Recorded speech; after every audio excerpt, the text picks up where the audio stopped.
и на дом дека некако можеби, иако не е само во доменот на труд и социјална политика, сепак прашањето на родова еднаквост главно во нашето општество се третира преку Министерството за труд и социјална политика, што секако не е добро и мора да биде подигнато на повисоко ниво.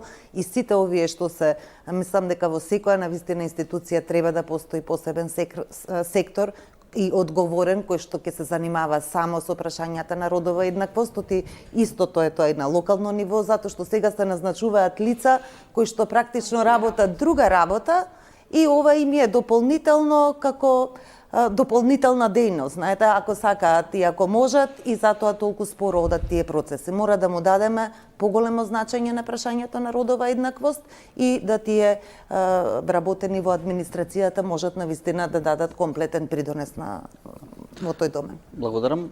Уште едно кратко прашање, ако Само би сакала да се надоврзам ова дека го праша во однос на тоа дека се работи за едно тело на повисоко ниво, на национално ниво, значи не како сектори во склоп на министерствата, туку како некој секретаријат, на пример за родова еднаквост. Микрофонот кај единственото Да биде и Министерство за родова еднаквост, на пример.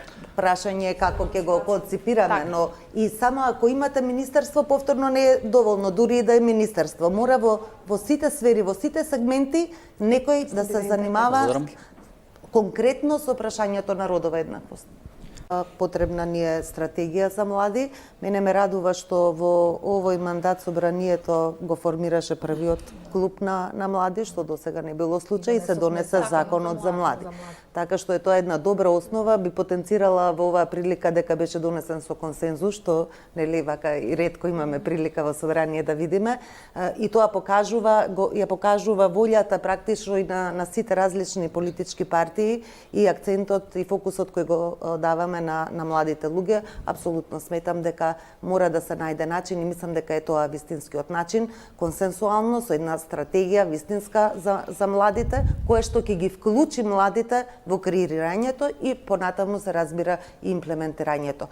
Затоа што направени се голем број на мерки, се разбира дека тоа не е доволно и дека тоа останува да биде фокус на сите политики, на секоја политичка партија. Ние во Дом апсолутно многу внимание посветуваме на младите, тие имаат своја дури финансиска независност, се вклучени во сите органи тела и во одлучувањето во партијата и мислам дека е тоа начинот на кој треба младите комплетно да бидат вклучени во креирање и имплементирање на политиките. Преку 56% од студентите кои што дипломираат на сите факултети кај нас се жени.